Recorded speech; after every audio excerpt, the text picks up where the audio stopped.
പ്രാണനായി. രചന നിലാവിൻ്റെ കൂട്ടുകാരി. അവതരണം സാലിം കരുളായി. വിങ്ങിപ്പൊട്ടിക്കരയുന്ന കുഞ്ഞൂട്ടിനെ ചേർത്ത് പിടിച്ച് മിത്ര ഹാളിലേക്ക് നടന്നു. ചെറു ശാസനയോടെ വഴക്ക് പറയുമെങ്കിലും ഇതുവരെ ഡേവിഡ് കുഞ്ഞൂട്ടിനെ അടിച്ചിട്ടില്ല. അതുകൊണ്ട് തന്നെ ഡെവിയുടെ ഭാഗത്ത് നിന്ന് ആദ്യമായുള്ള ഈ പ്രവൃത്തി കുഞ്ഞൂട്ടിനെ അത്രമാത്രം സങ്കടപ്പെടുത്തിയിരുന്നു. നിന്റെ ചേട്ടായുടെ സ്വഭാവം നിനക്ക് അറിയില്ലേ? പിന്നെ നീ എന്തിനാ ഇങ്ങനെയൊക്കെ ചെയ്യാൻ പോയത്? സിനിമക്ക് പോണെങ്കിൽ പറഞ്ഞാൽ പോരായിരുന്നോ? മിത്ര കുഞ്ഞൂട്ടിനെ സെറ്റിയിലിരുത്തി അവന്റെ കണ്ണിൽ നിന്നും ഒഴുകിയിറങ്ങുന്ന കണ്ണിനീർ തുടച്ചുകൊണ്ട് പറഞ്ഞു. ഞാൻ സിനിമയ്ക്ക് ഇല്ലെന്ന് പറഞ്ഞതാ ചേട്ടത്തി. അവന്മാര് കേട്ടില്ല. ടിക്കറ്റ് ക്യാഷ് അവരെടുത്തോളം പറഞ്ഞ് നിർബന്ധിച്ചപ്പോ പോയതാ ഞാൻ. വിങ്ങിക്കരഞ്ഞുകൊണ്ട് കുഞ്ഞൂട്ടൻ പറയുന്നത് കേട്ട് മിത്രക്ക് സങ്കടം തോന്നി. സാരല്ലടാ, നീ ഇങ്ങനെ കരയാതെ, കരച്ചിലൊന്ന് നിർത്തടാ. എനിക്ക് പറ്റുന്നില്ല, സങ്കടം പോരുക. അയ്യേ, നീ ഇത്രയേ ഉള്ളൂടാ, ചാപ്ര തലയാ. ഡാനി ഇവിടെ ഇല്ലാത്ത നന്നായി. ഇല്ലേ നിന്റെ കരച്ചിൽ കാണാൻ നിന്നെ കളിയാക്കി കൊന്നിരുന്നു. മിത്ര പറഞ്ഞത് കേട്ട് കുഞ്ഞൂട്ടൻ കരച്ചിലിന്റെ ഇടയിൽ അവളൊന്ന് കൂർപ്പിച്ച് നോക്കി കരഞ്ഞുകൊണ്ട് മൂക്ക് വലിച്ച് റൂമിലേക്ക് പോയതും മിത്ര താരിക്ക് കൈ കൊടുത്ത് ഇത്തിരി നേരം അവിടെ ഇരുന്ന് പിന്നെ ഫ്രഷ് ആകാൻ പോയി. ഫ്രഷായി വന്ന് മിത്ര റൂമിൽ കിടന്ന് കരയുന്ന കുഞ്ഞൂട്ടൻ അരികിൽ വന്നിരുന്നു. നിന്റെ കരച്ചിൽ ഇനിയും മാറിയില്ലേ? മാതി കരഞ്ഞത്. വന്നേ, ചായ കുടിക്കാം നമുക്ക്. മിത്ര ബെഡിൽ കമിഴ്ന്ന് കിടന്ന് തേങ്ങുന്ന കുഞ്ഞൂട്ടന്റെ മുടിയിൽ തലോടിക്കൊണ്ട് പറഞ്ഞു. എനിക്ക് വേണ്ട. എന്താ കുഞ്ഞുട്ടാ ഇത്? നിന്റെ ചേട്ടായിക്ക് നിന്നോട് സ്നേഹം ഉണ്ടായിട്ടല്ലേ നീ ക്ലാസ് കട്ടിച്ചത് കേട്ടപ്പോൾ ദേഷ്യം വന്നത്? മിത്ര കുഞ്ഞുട്ടിനെ അന്വയിപ്പിക്കാൻ ശ്രമിച്ചുകൊണ്ട് പറഞ്ഞുവെങ്കിലും കുഞ്ഞുട്ടിനൊന്നും കഴിക്കില്ലെന്ന വാശിയിൽ അവിടെ തന്നെ കിടന്നു. ഇത് എന്നതാ കൊച്ചേ ഇവിടെ ഒറ്റയ്ക്ക് വന്നിരിക്കുന്നത്? സൂപ്പർ മാർക്കറ്റിൽ നിന്ന് വന്ന ഐസക് ഉമ്മറത്തണ്ണയിൽ ഒറ്റയ്ക്ക് ഇരിക്കുന്ന മിത്രയെ നോക്കി ചോദിച്ചു. ഈ ചായ ഫോൺ എടുക്കാതെ കുറച്ചു മുമ്പ് എങ്ങോട്ടോ പോയതാ അപ്പച്ചാ. എങ്ങോട്ടാ പോയതെന്ന് അറിയില്ല. മിത്ര ഐസക്കിനെ നോക്കി വിഷമത്തോടെ പറഞ്ഞു. അവൻ കടയിൽ വന്നിരിപ്പുണ്ട് മോളെ. ഇനി രാത്രി കട അടിച്ചിട്ടേ വരുമെന്ന് പറഞ്ഞു. ഐസക്ക് പറഞ്ഞു കേട്ട് മിത്രക്ക് വിഷമം തോന്നി. അല്ല കോച്ചേ, ഇവിടെ എൻ്റെ എന്തെങ്കിലും പ്രശ്നം ഉണ്ടായിരുന്നു? അവൻ ദേഷ്യത്തിലായിരുന്നു അങ്ങോട്ട് വന്നത്. ഐസക്കിന്റെ ചോദ്യം കേട്ടത് മിത്ര ഉണ്ടായതൊക്കെ പറഞ്ഞു. ദേവിയെ അടിച്ചതിലൊന്നും കുറ്റം പറയാനില്ല. കുഞ്ഞുടൻ ചെയ്തതിനുള്ളത് തന്നെയാ അവന് കിട്ടിയത്. അത് പറഞ്ഞ് ഐസക്ക് ഉള്ളിലേക്ക് പോയതും മിത്ര പിന്നെ ഒന്നും പറയാൻ നിൽക്കാതെ ബാക്കിയുള്ള പണികൾ തീർക്കാൻ ഉള്ളിലേക്ക് പോയി. രാത്രി അത്താഴം കഴിക്കാൻ നേരത്തെ ഡെവി വന്നില്ലായിരുന്നു. എല്ലാവരും കഴിക്കാൻ നേരത്തെ കുഞ്ഞൂട്ടിനെ വിളിക്കാൻ പോയെങ്കിലും അവൻ ഭക്ഷണം കഴിക്കാൻ വന്നില്ലായിരുന്നു. ഭക്ഷണം കഴിക്കാതെ ഡേവിഡ് വരുവോളം ഇരുന്നാൽ അവൻ വന്ന് വഴക്ക് പറയുമെന്ന് അറിയാവുന്നത് കൊണ്ട് തന്നെ മിത്ര ഡാനിക്കും അപ്പച്ചനൊപ്പം ഇരുന്ന് ഭക്ഷണം കഴിച്ചു. ആളിലെ സെറ്റിയിലിരിക്കുന്നതിൻ്റെ ഇടയിൽ ധ്യാൻ വെപ്രളത്തോടെ അടുക്കളയിലേക്ക് എത്തി നോക്കിക്കൊണ്ടേയിരുന്നു. കാര്യം വേറൊന്നുമല്ല. ധ്യാനെ സ്നേഹിച്ച് വീർപ്പ് പിടിച്ച് പകവീട്ടലിന്റെ ആദ്യപടിയായി കോളേജ് കഴിഞ്ഞ് വന്നപ്പോൾ രാത്രിയിലേക്കുള്ള ഭക്ഷണം ഉണ്ടാക്കാൻ കയറിയതാണ് നമ്മുടെ രാധു. അടുക്കളയിൽ നിന്നും പെട്ടലും ചീറ്റിലൊക്കെ കേൾക്കുമ്പോൾ ധ്യാൻ ആദ്യയോടെ കിച്ചണിലേക്ക് പോയി നോക്കി നിന്നെങ്കിലും രാധുവിന്റെ വിലക്ക് ആലോചിച്ച് ധ്യാൻ അവിടെ തന്നെ ഇരുന്നു. മാഷേ വാ, ഭക്ഷണം കഴിക്കാം. കുറച്ച് മണിക്കൂറുകൾ കഴിഞ്ഞതും യുദ്ധം ജയിച്ച പടയാളിയുടെ ഭാവത്തിൽ രാധു ഭക്ഷണമെല്ലാം ബൗളിലാക്കി എടുത്തു കൊണ്ടുവന്ന് ടേബിളിൽ നിരത്തി വെച്ചു. ദൈവമേ, ഇതൊക്കെ ഞാൻ എന്ത് വിശ്വാസത്തിലാണ് കഴിക്കുക? രാധു വന്ന് വിളിച്ചതും ധ്യാൻ പതിയെ മനസ്സിൽ പറഞ്ഞു. എന്തുവാ? രാധവനെ നോക്കി പിരികം പൊക്കി ചോദിച്ചു. അല്ല, ഒരു ചായ പോലും ഇടാനറിയാതെ നീ എങ്ങനെ ഇതൊക്കെ ഉണ്ടാക്കിയത്? ധ്യാൻ ടേബിളിലെ വിഭവങ്ങളിലെയും രാധവിനെയും സംശയത്തിൽ നോക്കിക്കൊണ്ട് ചോദിച്ചു. അതൊക്കെ യൂട്യൂബിൽ നോക്കി ഉണ്ടാക്കി. അതൊക്കെ ചൂടാതെ മുമ്പ് കഴിക്കും മാഷേ. രാധ ധ്യാനിന്റെ കയ്യിൽ പിടിച്ച് വലിച്ചുകൊണ്ട് പറഞ്ഞു. അല്ല, നീ കഴിക്കുന്നില്ലേ? ഞാൻ പിന്നെ കഴിച്ചോളാം. അത് പറഞ്ഞ് രാധ ധ്യാനെ പിടിച്ച് വലിച്ചു കൊണ്ടുവന്ന് ചേരിലിരുത്തി പ്ലേറ്റ് എടുത്ത് വെച്ച് ചോറ് വിളമ്പി. ചോറ് ഇത്തിരി വേവ് കൂടിയെങ്കിലും വലിയ പ്രശ്നമൊന്നുമില്ലെന്ന് ധ്യാനിന് തോന്നി. രാധ ചിക്കൻ കറിയും തോരനും മെഴുക്ക് വരട്ടിയും എല്ലാം ധ്യാനിന്റെ പ്ലേറ്റിലേക്ക് വിളമ്പിയതും പ്രത്യക്ഷത്തിൽ കാണാൻ കുഴപ്പമൊന്നുമില്ലാത്തത് കൊണ്ട് ധ്യാനം എല്ലാം കൂടി കുഴച്ച് വായിലേക്ക് വെച്ചതും ധ്യാനിന്റെ കണ്ണിൽ നിന്ന് വെള്ളം നിറഞ്ഞു. കുറച്ച് വെള്ളം തരുമോ? എരിവ് വലിച്ചുകൊണ്ട് ധ്യാൻ രാധുവിനെ നോക്കിക്കൊണ്ട് ചോദിച്ചതും രാധു വേഗം ഗ്ലാസ്സിലേക്ക് വെള്ളം പകർന്ന് ധ്യാനിന് കൊടുത്തു. എന്താ, കൊള്ളില്ലേ? രാധു ധ്യാനെ നോക്കി ചുണ്ട് ചുളുക്കിക്കൊണ്ട് ചോദിച്ചു. ഓ പിന്നെ കൊള്ളാം, പക്ഷെ കറിയില്ലേ ഇത്തിരി മുളക് കൂടുതലാണെന്നേ ഉള്ളൂ. ധ്യാൻ പറഞ്ഞത് കേട്ട് രാധുവിനെ മുഖം വിടർന്നു. എന്നാലേ ഇതൊക്കെ കൂടി കഴിച്ചോളൂ. രാധു കുറച്ചുകൂടി ചോറും തോരനും ധ്യാന്റെ പ്ലേറ്റിലേക്ക് വിളമ്പിക്കൊണ്ട് പറഞ്ഞതും ധ്യാൻ ദയനീയതയോടെ രാധുവിനെ നോക്കി. എന്നെ നോക്കിയിരിക്കാതെ കഴിക്കും മാഷേ.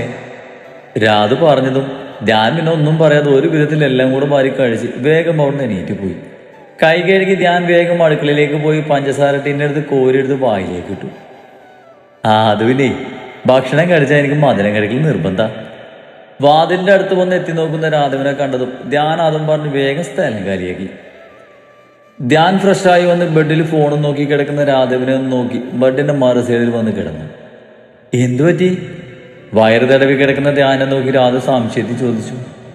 നാളെ മുതൽ ഞാൻ തന്നെ നമുക്ക് കഴിക്കാനത് ഉണ്ടാക്കിക്കൊണ്ട്. രാധവിന്റെ ചോദ്യം കേട്ടതും വയറ് തടവിക്കൊണ്ട് തന്നെ ധ്യാൻ അവളോട് പറഞ്ഞു. അതെന്താ, ഞാൻ ഉണ്ടാക്കിയത് കൊള്ളില്ലേ? ഇത്തിരി എരിവും ഉപ്പും കൂടുതലാണെന്നല്ലേ ഉള്ളൂ. രാധ ധ്യാനെ നോക്കി വിഷമത്തോട് ചോദിച്ചു. ഇത്തിരിയോ? രാധ പറഞ്ഞത് കേട്ട് അവളെ കണ്ണും പിടിച്ച് നോക്കി മനസ്സിൽ പറഞ്ഞു. ഹേയ്, നീ ഉണ്ടാക്കിയത് മോശമായതുകൊണ്ടല്ല, നിനക്ക് ഈ വക ജോലികളൊന്നും ശീലമില്ലാത്തതല്ലേ, അതാ. ധ്യാൻ വേഗം വായിൽ കിട്ടിയ കള്ളം പറഞ്ഞ് കണ്ണുകൾ അടച്ച് കിടന്നു. കുറച്ചു നേരം ഫോൺ നോക്കി കിടന്നതിന് ശേഷം രാധ ഫോൺ ഓഫാക്കി വെച്ച് ധ്യാനിന്റെ അടുത്തേക്ക് നീങ്ങി കിടന്ന് അവനെ ചുറ്റിപ്പിടിച്ച് നെഞ്ചോട് ചേർന്ന് കിടന്നതും ധ്യാൻ ഞെട്ടി വിശ്വാസം വരാതെ രാധവനെ നോക്കി. നിനക്കെന്താ പറ്റിയത്? എനിക്കൊന്നും പറ്റിയില്ല. പിന്നെ ഈ വഴക്കിട്ട് ആടികൂടി എനിക്ക് മടുത്തു. നമുക്കിനി സ്നേഹിച്ച് ജീവിക്കാം. ധ്യാനിന്റെ ബനിയനിൽ പിടിച്ച് കളിച്ചുകൊണ്ട് രാധു പറഞ്ഞു. അവൾ പറഞ്ഞത് കേട്ട് അവിശ്വസനീയോടെ ധ്യാനിന്റെ കണ്ണുകൾ വിടുന്നു. രാധു, സത്യാണോ? ധ്യാൻ വിശ്വാസം വരാതെ ഉറപ്പിക്കാൻ എന്നവണ്ണം അവളോട് ചോദിച്ചതും രാധു അതേ രീതിയിൽ മൂളിക്കൊണ്ട് ധ്യാന നെഞ്ചിലേക്ക് പതുങ്ങി കിടന്നതും ധ്യാൻ സന്തോഷത്തോടെ രാധുവിനെ കൂടുതൽ പൊതിഞ്ഞു പിടിച്ച് അവളുടെ മുഖമെല്ലാം ചുംബനങ്ങൾ കൊണ്ട് മൂടി. ദൈവം എൻ്റെ പ്രാർത്ഥന കേട്ടു. ഇപ്പോഴെങ്കിലും നിനക്ക് നല്ല ബുദ്ധി തോന്നിയല്ലോ. എൻ്റേത് നല്ല ബുദ്ധി തന്നെയാ. നിങ്ങളൊരു കൊണസ്റ്റോപ്പിച്ചിട്ടല്ലേ? പറ്റിപ്പോയിടി, ഇനിയത് പറഞ്ഞു തുടങ്ങല്ലേ. ധ്യാൻ രാധവിനെ അടക്കി പിടിച്ചുകൊണ്ട് പറഞ്ഞതും രാധവിനൊന്നും പറയാതെ അവനോട് പതുങ്ങി കിടന്നു. രാധു കുറച്ചു കഴിഞ്ഞതും അവളുടെ അനക്കമൊന്നുമില്ലെന്ന് കണ്ടതും ധ്യാൻ പതിയെ വിളിച്ചു. ജീവിച്ചു തുടങ്ങണമെന്ന് പറഞ്ഞിട്ട് ഇങ്ങനെ കിടന്നാൽ മതിയോ? അവളുടെ മുഖത്തേക്ക് വീണ് കിടക്കുന്ന മുടി മാടിയൊരുക്കിക്കൊണ്ട് ധ്യാൻ ചോദിച്ചതും രാധു അല്ലെന്ന രീതിയിൽ മൂടി. ഞാൻ സ്വന്താക്കിക്കോട്ടടി പെണ്ണു നിന്നെ. രാധവിന്റെ അതരങ്ങളിൽ വിരൽ കൊണ്ട് തലോടിക്കൊണ്ട് ചോദിച്ചതും രാധു നാണത്തോടെ മൂളിയതും ധ്യാൻ സന്തോഷത്തോടെ അതിലുപരി സ്നേഹത്തോടെ രാധവിന്റെ മുഖം കയ്യിൽ കോരിയെടുത്ത് അവളുടെ മൂർധാവിൽ അമർത്തി ചുംബിച്ചു. നെറ്റിയിലും കവിളിലും മൂക്കിൻ തുമ്പിലും കണ്ണിലുമെല്ലാം ധ്യാന്റെ അതരങ്ങൾ മുദ്രണം ചാർത്തി പതിയവന്റെ അതരങ്ങൾ അവളുടെ അതരങ്ങളെ പൊതിഞ്ഞതും രാധൊന്ന് വിറച്ച് ധ്യാൻ അള്ളി പിടിച്ചു. ആദ്യമായി അറിയുന്ന ലഹരിയിൽ ഇരുവരും ലയിച്ചു പോയി. പതിയെ ഇരുവരും ആസ്വദിച്ച് അതരങ്ങൾ രുചിച്ചുകൊണ്ടേയിരുന്നു. രാധവിന്റെ ഉടലാകെ ധ്യാൻ ചുംബനങ്ങൾ കൊണ്ട് മൂടാൻ തുടങ്ങിയതും രാധ പരവേശത്തോടെ കൂമ്പിയടയുന്ന മിഴികളോടെ ധ്യാനിനെ ചേർത്ത് പിടിച്ചു. പതിയെ ചെറു നോവ് പകർന്നുകൊണ്ട് ധ്യാൻ അവളെ എല്ലാത്തരത്തിലും തൻ്റേതാക്കി. ഒടുക്കം തളർന്നു വീണ് പരസ്പരം ചേർത്ത് പിടിച്ച് മിഴികളടക്കുമ്പോൾ ഇരുവരുടെ ചുണ്ടിലും ആത്മനിർവൃതിയുടെ പുഞ്ചിരി നിറഞ്ഞിരുന്നു. ഭക്ഷണം കഴിച്ചു കഴിഞ്ഞ് ജോലികളൊക്കെ തീർത്ത് ഫ്രഷായി വന്ന് റൂമിലുടങ്ങിയ ഡ്രസ്സ് അലമാരിയിലേക്ക് മടക്കി വെക്കുകയായിരുന്നു മിത്ര. അപ്പോഴാണ് ഷോപ്പിൽ പോയി ഡേവിഡ് വരുന്നത്. നല്ല ആളാണ്. ഫോൺ ഇവിടെ വെച്ച് ഇറങ്ങിപ്പോയിട്ട് ഞാനങ്ങ് പേടിച്ചു. മിത്ര അങ്ങോട്ട് വന്ന ഡെവിയെ കൂർപ്പിച്ച് നോക്കിക്കൊണ്ട് ചോദിച്ചു. അതപ്പോഴത്തെ ദേഷ്യത്തില് അവളത് കഴിച്ചോ? ഇല്ല, ഈ ചായം പോയി ഇത്തിരി കഴിഞ്ഞാൽ കയറി കിടന്നതാ, പിന്നെ എണീറ്റില്ല. പാവം. എന്നാൽ ഈ ചായൻ അങ്ങനെ അടിക്കണ്ടില്ലായിരുന്നു. പറ്റിപ്പോയിടി. അവനൊക്കെ പഠിച്ച് നല്ല രീതിയിൽ ജീവിക്കുന്നത് കാണുന്ന എൻ്റെ ആഗ്രഹം. അപ്പോൾ ഇങ്ങനെയൊക്കെ കേട്ടാൽ സഹിക്കുമോ? ഇതുവരെ ഞാൻ അവനെ അടിച്ചിട്ടില്ല. എൻ്റെ 18ാമത്തെ വയസ്സിലാണ് അമ്മച്ചി അവനെ പ്രസവിക്കുന്നത്. അന്ന് മുതലൊന്നും നുള്ളി നോക്കിപ്പോലും ചെയ്യാതെയാ എൻ്റെ കുഞ്ഞിനെ പോലെ ഞാൻ കൊണ്ടു നടന്നത്. ഇപ്പം അവൻ അടിച്ചു തോർക്കുമ്പോൾ എനിക്ക് തന്നെ എന്നോട് ദേഷ്യം തോന്നാം. സാരല്ലേ ചായ, ഇനി പറഞ്ഞിട്ടോ വിഷമിച്ചിട്ടോ കാര്യമില്ലല്ലോ, എല്ലാം സംഭവിച്ചു പോയില്ലേ. ഡേവി ഷർട്ട് ഊരി മാറ്റി ബെഡിലേക്ക് ഇരുന്ന് വിഷമത്തോടെ പറഞ്ഞതും മിത്ര അവൻ അരികെ പോയിരുന്ന് ഡേവിഡിനെ ആശ്വസിപ്പിച്ചുകൊണ്ട് പറഞ്ഞു. ഈ പൊതിയിലെ പൊറാട്ടയും ബീഫാണ്, നീ ഇതവന് കൊണ്ടു കൊടുക്ക്. അവൻ ഏറ്റവും ഇഷ്ടപ്പെട്ടതാണ്. ഇത് കണ്ടാലേ അവൻ്റെ സങ്കടം മാറി അവന് വിശപ്പ് വന്നോളൂ.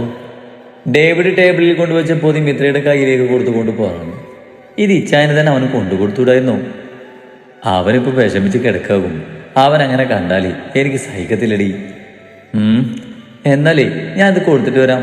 ഇച്ചായന് കഴിക്കാനെടുക്കട്ടെ? വേണ്ട, ഞാൻ കഴിച്ചു. ഇനി ഒന്ന് ഫ്രഷ് ആയാൽ മതി. അത് പറഞ്ഞ് സ്റ്റാൻഡിലുള്ള തോർത്തെടുത്ത് തോളിലിട്ട് ഡേവിഡ് താഴേക്ക് പോയതും മിത്രയും ഡേവിഡ് പിറകിയായി താഴേക്ക് നടന്നു. ഡാനിക്കുള്ളത് കൊടുത്ത് കുഞ്ഞൂട്ടിനുള്ളത് പ്ലേറ്റിലെടുത്ത് മിത്ര അവൻ കിടക്കുന്ന റൂമിലേക്ക് ചെന്നതും കാണുന്നത് ബെഡിൽ മൂടിപ്പൊത്തിച്ച് കിടക്കുന്ന അവനെയാണ്. കുഞ്ഞൂട്ടാ, എണീറ്റേ. ദേ, നിന്റെ ചേട്ടായി നിനക്ക് പൊറാട്ടയും ബീഫും കൊണ്ടുവന്നിട്ടുണ്ട്.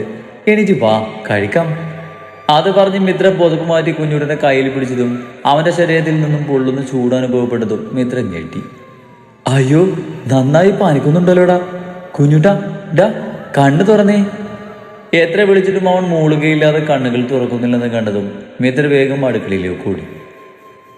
ഇച്ചായ, അടുക്കള വാതിലിന്റെ അടുത്ത് നിന്ന് തലയിൽ എണ്ണയിരുന്ന ഡേവിഡ് അരികിലേക്ക് വന്നുകൊണ്ട് മിത്ര വിളിച്ചു. എന്നതടി? ഡേവി മിത്രയുടെ വെപ്പളം കണ്ട് സംശയത്തിൽ ചോദിച്ചു. അത് പിന്നെ കുഞ്ഞൂട്ട് നന്നായി പാനിക്കുന്നുണ്ട് ചായ, വിളിച്ചിട്ട് എണീക്കുന്ന പോലും ഇല്ല.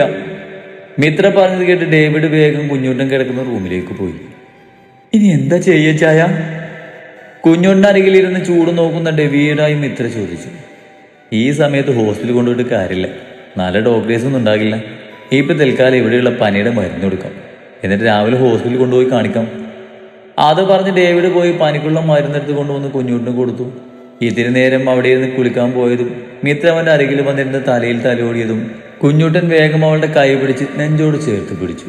ഇടയ്ക്കവൻ ഉറക്കത്തിൽ അവളുടെ കൈ കൂടുതൽ നെഞ്ചോട് ചേർത്ത് പിടിച്ച് അമ്മച്ചിയെന്ന് ഉറക്കപ്പിച്ചിൽ വിളിക്കുന്നത് കേട്ട് മിത്രയുടെ കണ്ണുകൾ നിറഞ്ഞു. പഠിത്തമെല്ലാം കഴിഞ്ഞ് റൂമിലേക്ക് വന്ന ഡാനി കാണുന്നത് ഹെഡ് ബോർഡ് ചാരിയിരിക്കുന്ന മിത്രയുടെ മടിയിൽ കിടന്ന് സുഖമായി കിടന്നുറങ്ങുന്ന കുഞ്ഞുണ്ണിയാണ്. ഓ, ചേട്ടത്തിക്ക് അല്ലെങ്കിൽ അവനാണല്ലോ ഇഷ്ടം. ഡാനി മുഖം വീർപ്പിച്ചുകൊണ്ട് പറഞ്ഞത് അവൻ പറഞ്ഞത് കേട്ട് മിത്ര ചിരിച്ചു. എനിക്ക് എന്നെ അനിയന്മാർ രണ്ടുപേരും ഒരുപോലെ തന്നെയാ, വേണേ നീയും ഒന്ന് കിടന്നോ, അപ്പൊ നിന്റെ പരാതിയും തീരില്ലേ? മിത്ര ചിരിയോടെ പറഞ്ഞത് കേട്ട് ഡാനി സന്തോഷത്തിൽ കണ്ണു വിടർത്തി അവളെ നോക്കി വേഗം പോയി അവളുടെ മടിയിൽ പോയി തലവെച്ചുകൊണ്ട് കുഞ്ഞുട്ടിനെയും ചുറ്റിപ്പിടിച്ച് കിടന്നു. വാതിലിന്റെ അടുത്ത് നിന്നും ഈ കാഴ്ച കണ്ട ഡേവി സന്തോഷത്തോടെ അവരെ നോക്കി കണ്ണുകളിൽ പൊടിഞ്ഞ കണ്ണുനീര് തുടച്ച് നിറഞ്ഞ മനസ്സോടെ ഹാളിലെ സെറ്റിയിൽ വന്നിരുന്നു. പിറ്റേന്ന് കുഞ്ഞൂട്ടിനെ ഹോസ്പിറ്റലിൽ കാണിക്കാൻ ഡേവിയുടെ കൂടെ ലീവ് എടുത്ത് മിത്രയും ഹോസ്പിറ്റലിലേക്ക് പോയിരുന്നു. ഹോസ്പിറ്റലിൽ ഫാർമസിയിൽ ഇല്ലാത്ത മരുന്ന് വാങ്ങാൻ വേണ്ടി ഡെബിയെ കുഞ്ഞൂട്ടിന്റെ അടുത്തിരുത്തി ഷീറ്റും കൊണ്ട് ഹോസ്പിറ്റലിന്റെ ഓപ്പോസിറ്റുള്ള മെഡിക്കൽ സ്റ്റോറിൽ പോയതായിരുന്നു മിത്ര. ഇതേസമയം വ്യാസിന്റെ കണ്ണിൽ റോഡ് ക്രോസ് ചെയ്യാൻ ഒരുങ്ങുന്ന മിത്രയെ കണ്ട് തന്റെ അച്ഛനുമായി ഡ്രൈവ് ചെയ്തു വരുന്ന വ്യാസിന്റെ കണ്ണുകൾ അവളെ കണ്ടുപിടിരുന്നു. നിനക്ക് വേണ്ടി നിന്നവരിൽ നിന്നും അകത്തിയതിനല്ലടി നിന്റെ പുന്നാരാങ്ങളമാർ എന്നെയും എന്റെ അച്ഛനെയും പൊട്ടിയെ തല്ലും പോലെ തല്ലി ഓടിച്ചത്. അതിനു പകരമായി അവിടെ പുന്നാര പെങ്ങളായ നിന്നെ ഞാൻ എന്നേക്കുമായി അവരെ നീ ലോകത്തിൽ നടത്തി മാറ്റും. നിന്നെ ഓർത്ത് അവർ ചങ്ക് പൊട്ടി കരയുന്നത് എനിക്ക് കാണണമടി. ഒരു ഭ്രാന്തനെ പോലെ പകയാളുന്ന കണ്ണോടം മിത്രയെ നോക്കി മനസ്സിൽ പറഞ്ഞ് കോട്ട യൂസിറ്റിലിരുന്ന് ആർക്കോ കാര്യമായി ഫോൺ ചെയ്യുന്ന തന്റെ അച്ഛനെ ഒന്ന് നോക്കി വ്യാസ് വേഗത്തിൽ കാർ മിത്രയെ ലക്ഷ്യം വെച്ച് ഓടിച്ചു.